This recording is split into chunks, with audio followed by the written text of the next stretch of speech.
Let me just get a perspective from you about all of these developments that we have been seeing since morning. Clearly, tensions building up just ahead of the talks. What do you make of this latest information that we're getting in that, the Pakistani Prime Minister has called this high-level meet in the backdrop of that stern warning that was issued by Vikas Swarup, the spokesperson of the Ministry of External Affairs? Well, Avantika, even as we speak, that high-profile meeting is underway in Islamabad, being attended, of course, by Pakistani Prime Minister Nawaz Sharif, the Army Chief General Rahil Sharif, along with, of course, Sartaj Aziz, the Foreign Secretary Azaz Chaudhry. Also, some reports indicating that the ISI Chief himself is there in the meeting. But what we are being told here is that, of course, in the next couple of hours, there will be a final call taken whether to go ahead with these talks or not.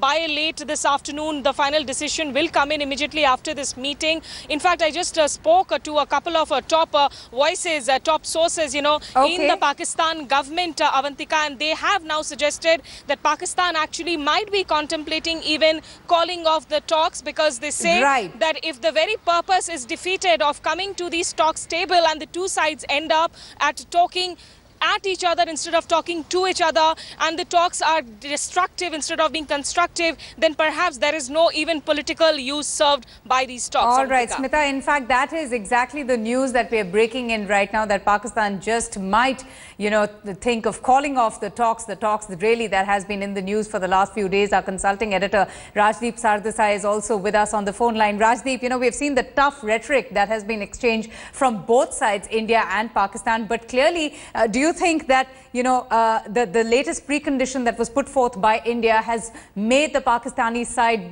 somewhat jittery and, them mulling over the fact of just calling off these talks? I was on Geo News earlier this morning in a recorded program that they had, and the sense one got from listening to the Pakistani commentators on that program was that if India was going to set a red line that the Pakistani NSA could not meet the Hurriyat during his visit to India, then it was very likely that Pakistan would not go ahead with the talks, because as the Pakistan High Commissioner Abdul Basit has said, that Pakistan's stated policy has always been that the Hurriyat should be made party to the dialogue, particularly on the issue of Kashmir.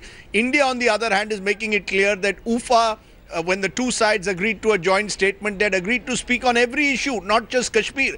But now you've got a situation, by making the Hurriyat a prestige issue, both sides have put themselves in a position where possibly the idea of a genuine dialogue on a variety of issues, not just focused on Kashmir, seems to be becoming increasingly remote. Whether India has drawn this red line post-UFA is what the Pakistanis are raising.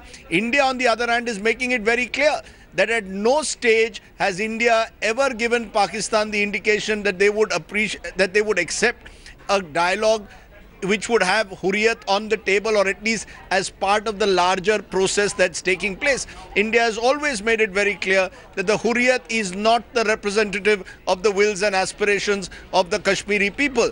And even when when that joint statement was made, and last August, when Foreign Secretary level talks were called off simply because the Pakistan High Commissioner insisted on a meeting with the separatists, the fact is, I think India has drawn this red line in the sand.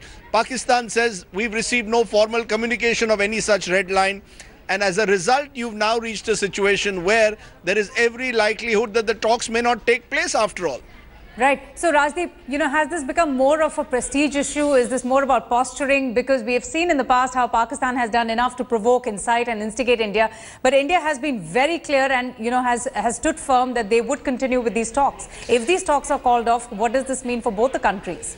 When I spoke to a senior Indian diplomat, he said, look, it is now for the Pakistanis to take the call.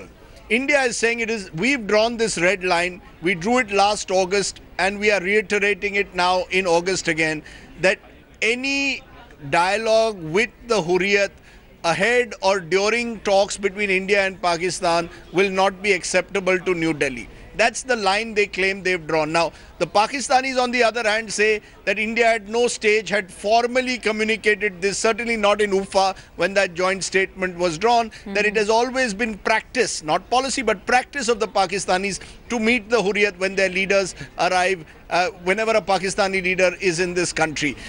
I think a situation has been created which is now embarrassing. And I don't think Pakistan's leadership will be able to handle the domestic fallout if the Pakistan NSA comes to India and accepts the Indian condition of not interacting with the Hurriyat. So I think the Pakistani domestic constituency will perhaps now work on the NSA and the Pakistani leadership, and you could well have a situation where Pakistan would be tempted to call off the talks.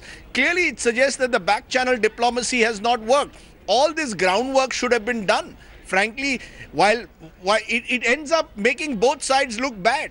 What's happening at the moment is typical drama ahead of an NSA talk. It's not just posturing. It reveals an embarrassing lack of preparation. Surely India had made it clear to the Pakistanis that the Hurriyat could not be invited for a meeting with the NSA.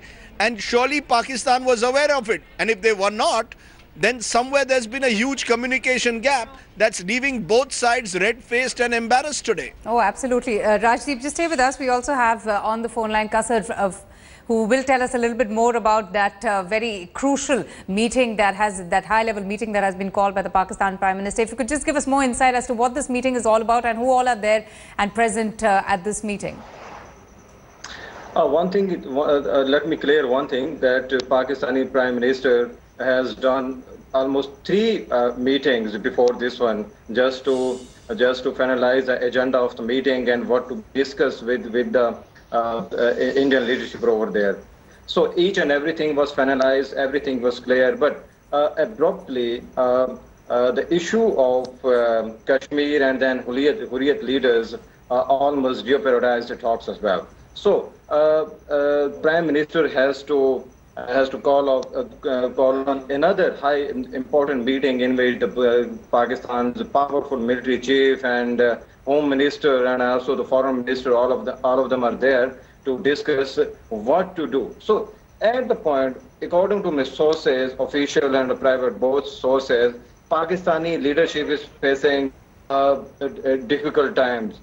First, the international pressure. Because of the international pressure, the Pakistani government might go on backward as well. The international pressure is when when Pakistani leadership has agreed to hold talks with Indian, means NSA talks, and there was the Kashmir issue was not included in the talks. So why did the Foreign Office during weekly press briefing yesterday, why did the spokesperson mention Kashmir issue there? And also one thing is, another point is, the Pakistan civil society has taken the stance. So they argue that it was the timing of calling the Hurriyat leader for a meeting. Okay, Shabir Shah joins us for more on this. In fact, he is a Hurriyat leader. So thanks so much for speaking to us on India today. What do you make of the latest developments, especially, that very stern warning coming in from India that the talks would only be between the Indian government and the Pakistani side and would not really include any third party? देखिए, ये तो बदकिस्मती है, ऐसा होना नहीं चाहिए। जो सुबह मॉर्निंग में जो गवर्नमेंट ऑफ इंडिया के फॉरेन मिनिस्टर ऑफ इंडिया से जो ये स्टेटमेंट आया है, तो एक सॉवरन कंट्री और एक न्यूक्लियर पावर को डिक्टेट कर रहे हैं कि या तो आप हमसे बात करें या हुर्रियत लीडरों से बात करें। लेकिन ये तो पहली बार हम नहीं मिल रहे हैं। जब एनडीए सरकार थी या यूपीए सरकार थी, एनडीए सरकार में भी जब प्रेसिडेंट ऑफ पाकिस्तान आए, प्राइम मिनिस्टर ऑफ पाकिस्तान आए, या यूपीए सरकार में जब प्राइम मिनिस्टर ऑफ इंडिया आए या फॉरेन मिनिस्टर ऑफ पाकिस्तान आए, तो हमने सारिक से बात की और मसले कश्मीर पे हमेशा उनने हमसे बात की। पहली बार नहीं मिल रहे हैं। अब जो ये नया तनाव इन्होंने स्टैंड किया है, इवन यशवंत सहना साहब ने भी कहा है कि टॉक करना चाहिए, कांग्रेस ने भी कहा है। अब देख लीजिए, कांग्रेस के हुकूमत में भी जब पाकिस्तान के लोग आए तो उनने हमसे भी बात की, क्योंकि प्राइम पार्टी जो है कश्मीरीज हैं। We are also torch bearers of peace, we want peace. लेकिन जिस तरीके से गवर्नमेंट ऑफ इंडिया के एटीट्यूड है, तो ये चीज तो दिखाई दे रहा है कि अभी तक इन्होंने मन नहीं बना दिया है। अगर बात नहीं करेंगे तो you're questioning the Indian government's attitude here. You said that you've not really had these talks for the first time. It has happened before, I said, but talks are also happening after a very long time. Don't you think that ties have been so strained between the two countries, and probably this was one initiative to just have some peace and dialogue between the two countries and have allowed these talks to have taken place? कि ये तो जैसे आपने फरमाया है कि ये तो बड़ा सा अजूब सा लग रहा है। अटल बिहारी वाजपेयी साहब को ये लीडर मानते हैं और कांग्रेस के मनमोहन साहब के दौर में भी बातचीत हुई है और कश्मीर को दुनिया इसने मान लिया है Kashmir is long pending dispute. अगर प्राइम पार्टी को बुलाया जाता है एक दूरियां खत्म हो जाएंगी। ये तो दूरियां बढ़ाना चाहते हैं, ये तलखियां इससे बढ़ जाएंगी। बॉर्डरों पे तनाव है, सरहदों पे तनाव है, अनसर्टनिटी है बिकॉज ऑफ कश्मीर। अगर आप कहते हैं कश्मीरी जो है आजादी पसंद लीडरशिप उनसे नहीं मिलना है गवर्नमेंट ऑफ इंडिया पाकिस्तान को, जब गवर्नमेंट ऑफ इंडिया मिली तो वो भी कश्मीर मसले पे ही government of India prime minister of India Atal Bihari Vajpayee साहब या prime minister of Manmohan Singh वो मिले कश्मीर मसले पे ही बात करने के लिए, यहाँ के आजादी पसंद लोग। अगर आज हमें बुलाया जाता है तो अब ये रुकावटें डाली जा रहे हैं। It is unfortunate. Mr. Shah, Jammu and Kashmir has been a long-standing issue. It has been a very, controversial issue between both the countries. But don't you think there are more pressing matters that need to be addressed between both the countries in the wake of, the escalation of violence, the continuous ceasefire violations, which, is resulting in so many people dying? We're having to see so many civilians dying at the cost of these continuous shelling from the other side.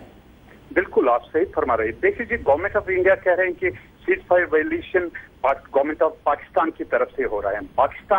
Government of Pakistan कह रहे हैं कि cease fire violation government of India की तरफ से आ रहे हैं। जब ये आप आपस में मिलेंगे भी नहीं, टॉक्स को कॉल अप करेंगे।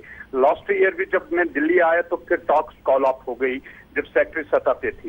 लेकिन अगर आज भी टॉक्स को ये कॉल अप करते हैं और बारूम पे तनाव बढ़ जाता है तो इसका यही मतलब है कि यूनाइटेड नेशन के जो यहाँ ऑब्जर्वर्स हैं उनको ये कहा जाए ताकि वो देखे किनकी तरफ से। But sir, the national security advisors were meeting. They were meeting. It was scheduled to happen, and the talks haven't really been officially called off from either sides. It's only a tension that is building up now in the wake of of you interfering in the talks and you participating in the talks as the third party. देखिए, हम reception में जा रहे हैं। ये Pakistan house में है reception, और लाजमन गवर्नमेंट ऑफ पाकिस्तान का जो स्टैंड है उनने ये बात कही है कि हम कश्मीर को बैकबर्नर में नहीं डालेंगे। Kashmir is a core issue. हम समझते हैं गवर्नमेंट ऑफ इंडिया अगर वाकई सीरियस हैं तो उनको ये इस हकीकत को मान लेना चाहिए। इवन आज अमेरिकन का स्टेटमेंट ऑफ द कि Kashmir is a long pending dispute, दुनिया इस बात को मान लेता है। इवन हिंदुस्तान में भी बहुत सारे लोग कहते हैं कश्मीर एक मसला है और इस पे बात करने के बगैर वो कोई चारा नहीं। Okay, Mr. Shabir Shah, thank you so much for speaking to us on India Today and sharing your views. Shuja ul Haq has been tracking all the developments. In fact, he has been speaking to most of the Hurriyat top guns and getting their voices. Shuja, so clearly, there is so much of tension and very, quick developments happening through the day in the run-up to the NSA-level talks. But the Hurriyat leaders there and not budging from their stand, and they are really persisting on being part of those crucial talks between both the NSA of India and Pakistan.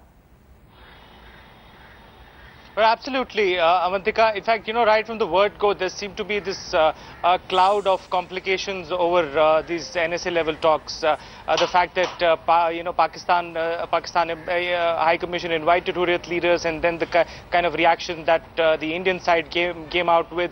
Clearly, these are the complications that these talks had right from the beginning. And now that we are hearing that there could be, some sort of an announcement for Pakistan, and there could be there's a question mark of whether the talks will happen or not altogether, is something that definitely goes on, to make you understand how complicated the entire matter is. But as far as Kashmir is concerned, most of the people are really hopeful that the talks would probably, make a beginning with this meeting of the NSAs and then lead on to, other levels altogether. But since now there are complications on these talks at the first place, we'll definitely be hearing a lot of voices who are upset about this entire fact. Though there hasn't been an official confirmation as to whether Pakistan has cancelled the talks, but clearly that is the worry that most of the people had here. As far as Hurriyat leadership was concerned, they're very clear about it. They said that we've got the invitation, we will meet Sartaj Aziz if that happens, and their stand has been very clear right from the beginning that Kashmiri leadership, particularly the separatist leadership, is a part and parcel of any kind of dialogue that happens between India and Pakistan. And every time there is, any move in that direction, they should be made a part of it. So that has been their contention. And it's not just the separatist leadership, but also the mainstream political parties who've been supporting that view. In fact, the PDP, which is the lead in the government formation here, has been saying that they are always of the opinion that Hurriyat leadership should be made a part and parcel of talks between the two countries. So if at all the Pakistani leadership takes the decision of cancelling the talks, there'll definitely be a lot of upset voices that we will hear from Kashmir. Oh, absolutely. And Kasar from Islamabad also has been giving us all the information and updates about those 3 meetings that was called personally by the Prime Minister just ahead of the NSA-level talks. If you could just also tell us a little bit more about, the kind of reactions that you have been hearing from the Pakistani media about the NSA-level talks. And, if at all these talks are called off by Pakistan, they would be mounting pressure from the international community on them as well. Pakistani leadership is just considering the international and national pressure as well. At one side, the civil society is pressurizing the government to go for the talk, and the other side is the international pressure, international guarantor who are pushing the Pakistani side to go for the talks. But one thing is clear: in case if the Pakistani sides go ahead to hold the talks with the Indian side, and the Kashmir is not included, and even if they opt not to meet the Hurriyat leadership, then there will be a storm from him home, and I am afraid that in case the Sartaj Aziz don't meet the Hurriyat leader and the Kashmir issue is not included in the talks, it means there will be a lot of pressure on Pakistani government of Sharif, and maybe it would not be in a position to absorb the pressure from inside. So it has been sandwiched between the international pressure and the national pressure as well. All right. Kaspar, thanks so much for joining us. So tough posturing there from both the sides, the India and the Pakistan side, with India earlier on issuing a stern warning to the Pakistan side not to meet Hurriyat leaders, and Pakistan now holding that high-level meet with the Prime Minister Nawaz Sharif. Who blinks first? We'll have to just wait and watch and see what really happens to that crucial NSA-level talks that was scheduled to take place on the 23rd and 24th of August.